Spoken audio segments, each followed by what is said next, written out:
Hello, and welcome to Timing is Everything, a program of Care Dimensions. My name is Mary Crowe, the Director of Professional and Community Education at Care Dimensions. And today I'm thrilled to have back Robert Hagopian, known as Bob to us, and he is one of our amazing chaplains. And today we're going to talk about religion versus spirituality, when people have a life-limiting or a end-of-life issues and things like that. Bob, thank you so much for being back on the show. Well, thank you for having me back. Well, And, you know, it's we great to love talk. having you here, Bob. you. I could talk to you for weeks on end, I have to tell you. So, you know, before we get into our topic today, Bob, just remind the audience a bit about yourself and all of that. Yeah, absolutely. Thank you. I've been a minister now for 22 years. I'm a congregational ordained in the United Church of Christ. I served a parish for 19 years, but I've worked in hospice for a little over 8 years. It's coming up on 5 years, March 1st, 2020, with Care Dimensions. Nice. And I love it. I love the work I'm doing. To me, it's the ultimate form of ministry. And we're the lucky ones, Bob. Well, thank you. That's for sure. So, you know, it's, this is such an important topic. You know, this is, these studies show that people who are facing life-threatening illness, that the spiritual needs aren't being addressed really by healthcare professionals. And that's a shame, right? So with palliative care, and we know this, right, from a palliative care perspective, we talk about the whole person concept and about a whole person care. And if we're really performing whole person care, we can't leave the spiritual needs out. No, we can't. You're absolutely right about that. And I have found that hospitals, a lot of the medical organizations do understand that, and especially hospitals will have chaplains on service, and they will try to accommodate all different faiths, all different denominations. And we at Care Dimensions do the same thing, both in our palliative care and in our hospice care. It's the interdisciplinary team. Whoever created that is genius, in my opinion, because we're looking at the individual, the mind, body, and spirit. And what I have found in the 8 years I've been in this field, as I said, and especially at Care Dimensions, all of that team, every member of that team is valued. Absolutely. And it's not that, you know, one is more important than the other or less important. We're all a team, and we work together that way. Because we are dealing with the whole person. We are, and if we're not, we're missing the boat. Right. We are doing them a terrible disservice, and we want to make sure that the whole person's needs are addressed. Yes. Tell us a little bit, before we get into some of the other stuff, just talk a little bit about the role of the chaplain for people with a serious illness or a life-limiting illness. Sure. When our patients are admitted, they're asked, you know, about their religion, about their faith, and we, as part of the team, will go in to talk more about that with them. So we may get some information. The person may be Protestant or Catholic or Jewish or Muslim or Hindu or Buddhist. Chaplains are equipped to minister to all faiths. We really are interfaith. And, you know, I come from that background, and my denomination is very interfaith. So this was a really easy fit for me. I mean, I'm a Christian. I know that, you know, Jesus is the guy for me, but I know he's not the guy for everybody, and that's okay. You know, I don't stay up at night worrying about that. We were all children of the same Creator. And I think that's something that, you know, that we all understand. I've said this before, not every clergy person can be a chaplain, because if you can't accept other people for who they are and what they believe, if you're judgmental, you can't do this work. You're going to hurt yourself, and you're going to hurt the people you're trying to serve. Absolutely. So it has to be about respect and about tailoring our work and our what we bring to bear to the person's needs, not our needs. It's not about us. It's about them. It's about their families. And we honor their traditions. Absolutely. You know, I want to talk, Bob, about, you know, we hear the terms spirituality and religion, and they're often used interchangeably, when in fact they're two very distinctive things. So can you talk more about that? Certainly. Thank you. And you're absolutely right about they are used interchangeably, and they are confused with each other. spirituality is a personal faith. It's a person's perspective on what is spirit. What do they do with their lives? Do they meditate? Do they pray? Do they take time away in a quiet place? Do they go to the ocean? Do they listen to certain music? Maybe read certain poetry or prose? It's nurturing their soul. Religion is, and theology, which is part of religion, is the human perspective on the divine and on what we can't explain in this physical universe. So spirituality is a part of that, but a person's spirituality is not necessarily dependent upon a specific religion. Yeah. You've heard me say this before. I know over the past 3 decades in our country, when they've done national surveys asking people, are you spiritual or religious? More and more are answering that they're spiritual and not religious. Now, if you're in the church business, that's not necessarily a good thing. But I see it as a very positive thing, because I do believe that down deep, everyone has some concept that they're part of something bigger than just themselves. And that there is something beyond what we see in the three-dimensional universe. So spirituality is, how does a person's soul nurtured? How do they feel a measure of peace? Where do they find that? What practices do they do? What beliefs do they have and maintain that help them get through life and deal with the challenges that we're faced with every day? Religion is structure. It's like a box, and you behave a certain way in that box, and you agree to certain rules and regulations and behavioral norms that go with that religion. And that's why every religion is unique. And within religions, there are different denominations that are also unique. So, well, I think that's important that people understand that too, because we hear this from a cultural perspective, right? Is that that if a person belongs to a particular culture, this is how they act or practice. It's just not true. No, you're absolutely right. So we have to really understanding more about the person. The only way, because we think, oh, this is their culture, is we know all about them. We don't know a thing about them unless we ask. Amen to that. You're absolutely right about that, and that's the important part. Is asking the individual, what does this mean to you? You may say, I'm a Muslim, I'm a Christian, I'm a Jew. What does that mean to you? Right, exactly. How do you practice that particular religion? Or what there may be elements of a particular religion that they adhere to and others that they don't adhere to. That's right.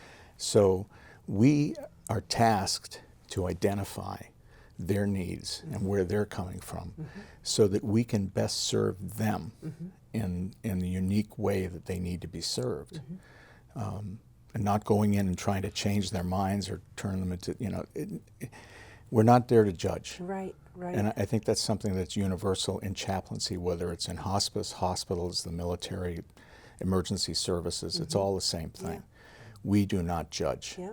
And that's really, it's so important. Sorry to interrupt you. No, it's okay. It's so important that people understand that, because there are some disenfranchised groups that come to a point with a life-limiting illness and all, and they have things to work out, but sometimes even feel like, will I be accepted? Can I even bring my spiritual or religious feelings forward? Will I be accepted?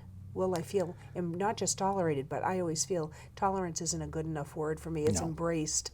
I like that word better. Right. So I just, so it was just when you were talking, it just kind of rang true for me in terms of that again, it's so important that people understand that there isn't a judgment. Right. And there is a worry about that, isn't there? There certainly is. And a lot of that is cultural. A lot of that comes down from what people have learned from when they were children, seen in movies, television, books, whatever, that certain religions are portrayed a certain way.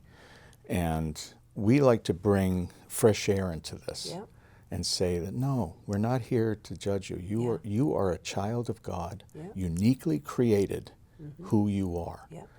And we're here to serve you. We're here to show you love and compassion and kindness. I love the way you put that, embrace, because it this is what we do. We embrace our patients and our families. we're there to help them. Yeah. We're there to show them that there are people out here who, they don't know us, but we're dedicated and devoted to Yeah. them. Yeah. And we want to find out how best we can serve Yeah. them. It's an important message and a tricky one to get across, though, because when people are feeling so vulnerable, which they are, right? They feel vulnerable when they're ill, Right. or when they're dying. And again, like you said, it could be based on past experiences, other things where maybe there were elements of rejection and other things Sure. that having to overcome in sometimes a brief period. And in your work, in your ministry, you're having to really establish a trust. Yes. And it really get that across to people in a very short period of time. You're absolutely right. And I like the word trust, the way you use that, because it's absolutely true. We build trust. And all the different disciplines do this. It's not just chaplains. Yeah. You know, I've always said that when you go to a specialist, the chemistry you have with that person, the relationship who they are, Yeah. and how they present themselves and the connection you feel is critical to your healing. Yeah. You know, it's not just about the mechanics of it, the technology or whatever. It's about, does that person make you feel better? Yeah. Does that person make you feel loved and cherished, important? Yeah. That they're giving you the time you need. Absolutely. So it is about building trust. Yeah. And having them understand we're not here to judge who they are or what they're doing or what they've done with their lives. You know, we don't walk in and say, well, if you didn't smoke 6 packs a day, you wouldn't have cancer. Right, No, you know, right. that's they know that. Right, right. You know, we don't Yeah. need to tell them that, and that's not what we're there for. Right. And I think we live in a world now where, thanks to the electronic media, thanks to, I think, a more openness, that we're willing to look at each other Yeah. and see the similarities, Yeah. see that we all have in common. Yeah. Death plays no favorites. That's right. It comes to everyone. Yeah.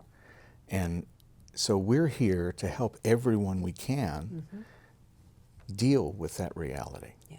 You know, and I've had people who, actually some of my best patients, believe it or not, have been atheists. Because when they hear that I'm coming, oh, geez, I don't want to, what do I want you for? I don't believe in God. Yeah. And I look at them and I say, you know, if God was presented to me the way God was presented to you, I'd be an atheist too. Yeah. And it stops them in their tracks. Because I tell them, that's not the God I serve. That's not the God I love, Yeah. the God I know. Yeah. The God I love is a God of love. The Bible says God is love, period. You know, what is love? Love is the willingness to give of oneself to others, Yeah. and to be there for others, and to go that distance, whatever they need, Yeah. to help them. Yeah. That's what that's all about. Yeah. And that's what we try to do as Yeah. chaplains, and I think, as I said, all the disciplines in hospice do that. Absolutely. And despite, like you say, religious beliefs, that doesn't have to factor in here.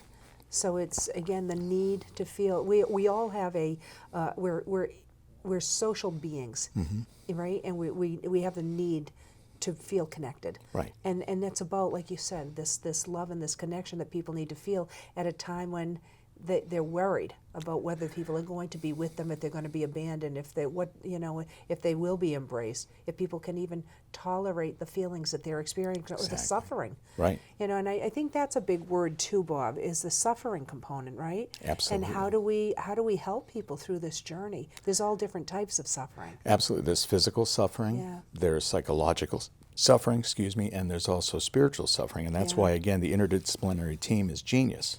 Yeah. We're addressing all of those different aspects of a person's life.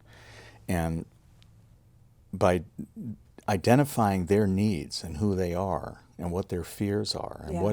what has been inhibiting them from finding a measure of peace, we keep confidences. That's part of, Yeah. as clergy, that's part of our ordination vows. And of course, as nurses and social workers, it's part of their vow, their, what they have agreed to do in serving in that role. So we're building that trust. We're helping these people to open up to us. We're not judging them. And we might have people who are very, very narrow-minded about life. We have to adjust our care to that perspective. And again, realize we're not there to change them, fix them, Right. teach them. Yeah. We're there to walk with them. Yeah. When you walk with somebody, you're by their side. Right. You're not in front of them, you're not behind That's them. right. You're by their side. Yeah. And you're experiencing the same part of that journey with them. That's right. And helping them to understand they're not alone. Yeah. We're with them. Yeah, I think that's an important aspect, and for some people out there, Bob, what you're describing is companioning, and people don't know that term. Right. And sometimes I think people do feel like they have to be led or followed or that, but really what people do want is somebody by their side to walk the journey with them. Absolutely. And it doesn't always come that way, does it? No, it doesn't, and that's why I'm so glad that we are here and doing what we're doing. Yeah. Is because if a person doesn't have those types of people or that component in their life, we're there to help provide that. Yeah. I always tell my patients, remember something, you're not alone. Mm-hmm. I mean, we have people on duty 24 hours a day, every day of every year. That's right. And we're willing to talk. And I tell them, I said, don't think you're bothering us, you're not. Right. You can call us in the middle of the night. Yep. There will be somebody that will answer the phone. There will be somebody that will call you back. There will be somebody who will be willing to listen to you. That's right. And spend the time with you that you need. Yep. No one is alone. That's right. And from a spiritual perspective, I believe the Spirit of God is around us all the time. Mm-hmm. But for the individual who can't maybe conceive of that, we need to give them a flesh and blood person, and that's us. Yeah. That's what we're there to do. Well, I want to talk too about how religion and spirituality, how, again, they can help people to endure this end-of-life journey, right? Because this can be a tricky thing, as we talked about, because people have gone through so many different things in their lives and all of that. And you talked about the being alone, and people aren't alone, but there are people that could be in the crowd of a million people and still feel alone. Absolutely. Just because of life's experiences and just what's within them. Yeah. So how can religion and spirituality help along the way in terms of this? How can it impact us in any way, whether it be positive or negative? That's a good question, and I would have to say, if the person wants to embrace a certain belief, a certain theology, a certain perspective, and if it works for them, that's a good thing. Mm-hmm. If it helps bring them a measure of peace and understanding, theology in general is humans trying to understand the divine. Mm-hmm. And as human beings, we like to build boxes and put things in boxes and all that. That's just who we are. But identifying the person's spirituality, identifying what it is maybe about the practice of their religion that they love, that's an important, I'm going to say tool, but that's an important blessing to that individual. Now, I've had folks who, they haven't been to church in a long time, let's say, but they love the sacred music. So I'll bring in recordings of those sacred music that is specific to their denomination or their religion. And if it helps bring them some peace, I'm doing my job. Right. We have incredible music therapists that do this kind of work all the time. Not only with spiritual music, but with all types of music that the person may love. And it touches a part of them that needs to be healed. It needs to be cared for, and so we're here to do that, to try to do that for them. If certain readings mean something to them, I'll read it. If certain prayers mean something to them, I'll pray in their tradition. All the chaplains will do that. That's what we're all here to do.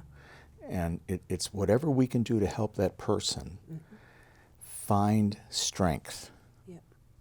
And in the midst of what they're dealing with, and in the fear that is encompassing all that, if we can bring them some calm, some clarity, and help them to understand that they are valued and that they have value, no matter what they've done in their life. And, we listen to that too. We help them process that. We don't judge them. And if they need to get it out, they need to get it out, and that's good. And people do sometimes need to work it out, don't they? And, absolutely. And to really process what's gone on. And you're bringing up so many different, like the sense and purpose, and so many words. And again, sometimes people do have regret and all kinds of things that they need to work out, don't they? So that there isn't spiritual distress before, So and that's what you're describing in some of these ways, the spiritual distress that people can experience, you know. Can you talk a little bit Sure. more about that, and maybe even give some examples, Bob? Sure. Again, getting back to a person's feeling of guilt, Yeah. if they feel that they have perhaps hurt other people, or that they have not lived up to their faith or their religion, Yeah. or their beliefs or their family, and they are in distress. What's going to happen? You know, I didn't do this right. How do I fix this? How do I make it right before Yeah. I leave here? Yeah. And we help them figure out ways that they can do that if possible. Yeah. We help to bring families together if possible. And that's not just the chaplains do this, the social workers do this. And if we can identify where their needs are for healing, and if we can't do it, or if the members of the family or the members of their particular church or religion don't want to come together with this individual and find middle ground, well, we help them understand that reality. Right. Right. And what I always say to them is, what can't not be solved or resolved here, in my personal opinion, in my personal faith, I believe it all will be resolved on the other side. That we are spirit, we are energy, and when we die, our body dies, our spirit goes on. And on the other side is where we will find a measure of peace too. I think that's how I see God. My personal theology is how I see God. God is a healer, God is love. Yeah. And God is helping us to help each other, Yeah. to find that measure of peace and to be able to get through this life and realize, you know what, yeah, we're human, we've made a lot of mistakes. We've hurt ourselves, we've hurt some people, Yeah. but well, we're gonna get through. Yeah, well, you know, we talked about this.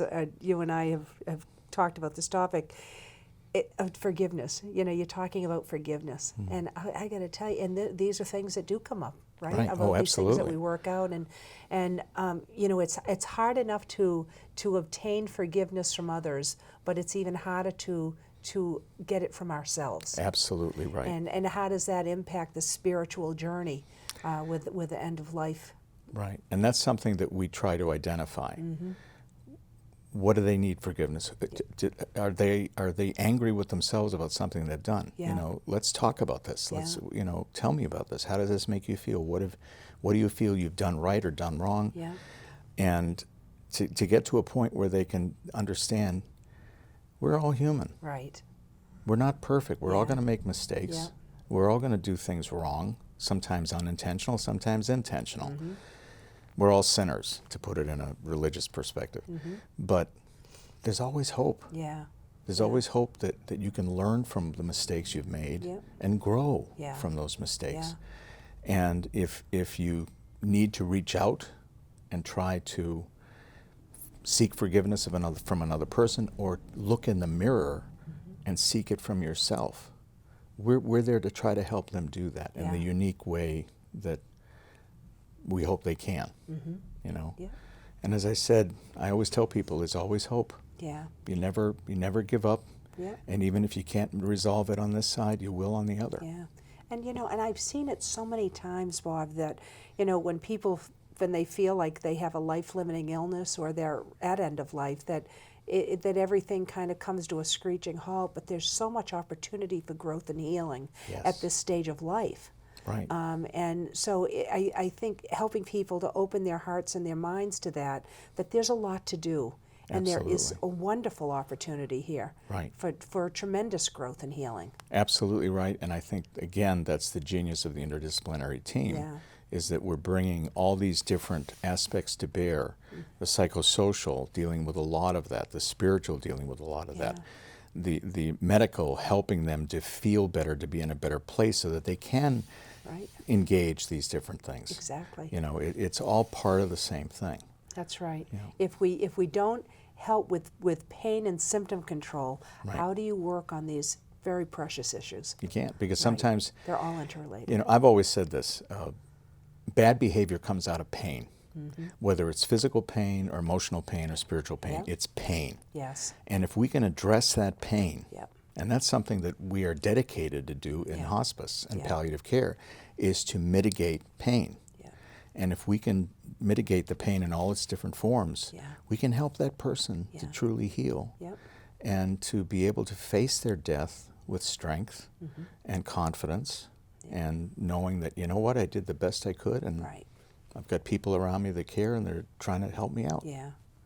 Well, and if people want to be in touch, there's opportunity for, if people that are watching the show today, if they have questions, they can always call and ask for spiritual Right, any of the support. spiritual Yeah. care providers Yeah. that we have. And we'll have Wendy bring up, they'll bring up a screen right now. There you go. So if people have questions, they can call the number that's up on the screen, or send an email, certainly, and we can address that. Absolutely. So, I know that I always cringe when we have to come to a close, because Bob, I could just talk to you forever, and we will again. So, Thank you. But I know we have to wrap up shortly. So just if you can give one last gem before we do have to wrap up today. Sure. If there's one thing that you just want to share with the audience that we haven't been able to say, or even that you just want to emphasize, what would it be? Well, I would say, and this is not just strictly for chaplains, but it's the entire team. When we can help a person to come to the moment of their death, help their families who are walking with them to that moment, if we can help them find that measure of peace and show them value, show that they are valued, and show them kindness and compassion, it makes a difference. I think I hear this from all my colleagues and again, in all the different disciplines, is that they say, you made a difference for us. You helped us get through this very, very difficult time, and we know we couldn't have got through it if it wasn't for you. That means everything. Yeah. And I know it's not a specific example, but it is. I think that is what our goal is. Yeah. Well, it's what brings you coming back each day, right? Amen. Knowing that you made a difference. Right. Bob, thank you so much for being on the show You're today. welcome. I can't Thank you. you enough. And I want to thank everybody for tuning in today to Timing is Everything, and we look forward to your looking in for our next show. Care Dimensions, formerly Hospice of the North Shore in Greater Boston, is different in that we do more than just hospice. It's just incredible, the services they provide when people need it the most. So being able to offer more individualized care helps people feel more cared for. Because it's about the patient's quality of life. I don't think there's any place else in the Boston area like Care Dimensions. At Care Dimensions, we'll take care of your family like you're a part of ours. Visit us at caredimensions.org.